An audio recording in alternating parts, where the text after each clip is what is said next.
سب کچھ تباہ ہو گیا، نہ ذاتی گھر بچا، نہ گاڑی، نہ ہی مال بچا. اور واقعی ابھی جس طرح کے واقعات و سانحات ہو رہے ہیں تو یوں ہو رہا ہے کہ ایک بندہ اچھا خاصا بلکہ زکوٰۃ دینے والا تھا اور پوزیشن ایسی آ گئی کہ زکوٰۃ لینے والا بن گیا، کیونکہ قرضوں تلے بھی ڈوب گیا.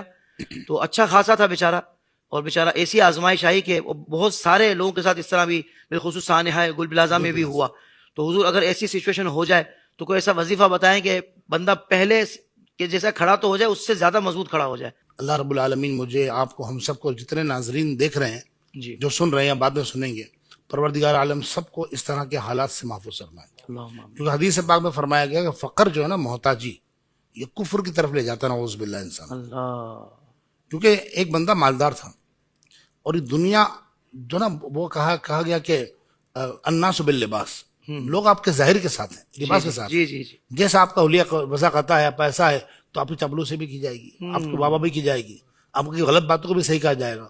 لیکن جب یہ رخصت ہوتا ہے اور جو لوگوں کے رویے چینج ہوتے ہیں نا، حضرت میں نے اپنی زندگی میں سگے خون کے رشتوں کو منہ پھیرتے ہوئے دیکھا ہے. اللہ اکبر. یعنی اولاد جیسی جو نعمت ہوتی ہے، جس کے لیے لوگ وظائف پڑھتے ہیں، اولاد نہیں ہوتی تو میڈیسن استعمال کرتے ہیں، پرہیز کرتے ہیں، دوائیاں لیتے ہیں، دعا کرتے ہیں، وہ اولاد حالات بدل جائیں تو منہ پھیر لیتی ہے. اللہ اکبر. تو میں جتنے ناظرین سن رہے ہیں آج اس آئیڈیاز کے جو پلیٹ فارم کی وساطت سے میں کہوں گا، میں وظیفہ بتاتا ہوں، انشاءاللہ حضرت 3 راتوں میں کام ہو جاتا ہے. سبحان اللہ سبحان اللہ. مال واپس نہیں آتا ہے، لیکن اسباب ایسے بن جاتے ہیں کہ مال واپس آنے کے ذریعے شروع ہو جاتے ہیں. صحیح. صرف 3 راتیں انشاءاللہ. انشاءاللہ. نہیں ہو تو اور بھی زیادہ کر سکتے ہیں، لیکن عام طور پر 3 راتوں میں میں نے دیکھا ہے کہ جو ہمارے پاس آئے انہوں نے پڑھا ہے، 3 راتوں کے بعد الحمدللہ رب العالمین معاملات میں بہتری آنا شروع ہو گئی. ہاتھ تھامنے والے آ گئے کہ کسی پریشان نہیں، یار ہم کھڑے ہیں. تو آپ نے کرنا کیا ہے، رات کے آخری پہر میں اٹھنا ہے.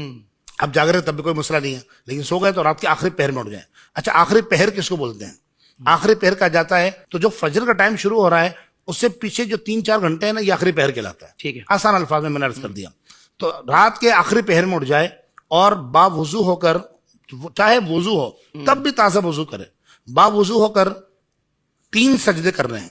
نماز نہیں پڑھنی ہے، نیت نہیں باندھنی، ہاتھ نہیں باندھنے، رکوع میں نہیں جانا، ڈائریکٹ سجدے میں اللہ اکبر کہتے ہوئے سجدے میں جانا ہے.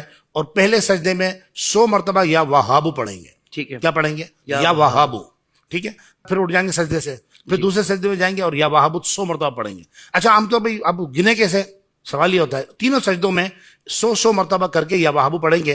تو میں تو یہ کہا کرتا ہوں کہ اس طرح تسبیح لے لیں ہاتھ میں اور سجدے میں سر رکھ لیں، اور انسان کو اندازہ ہوتا ہے یا وہابو پڑھنے میں بمشکل آپ کو 2-2.5 منٹ لگیں گے. صحیح. آپ کو اندازہ ہونا چاہیے 1.5 منٹ ہو گیا، اور سر اٹھا کے دیکھ لیں. یہ 3 سجدے ایسا کرے، اس کے بعد اٹھ جائے اور اللہ سے گڑ گڑا کے دعا مانگے.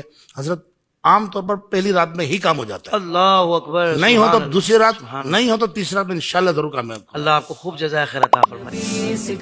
زندگی کے تمام شعبوں میں دینی رہنمائی حاصل کرنے اور آخرت کو بہتر کرنے کے لیے ہمارے YouTube channel Islamic digital studio کو سبسکرائب کر لیں اور بیل آئیکن بھی پریس کر لیں. قرآن سے بھی ملاتا ہے ہمارا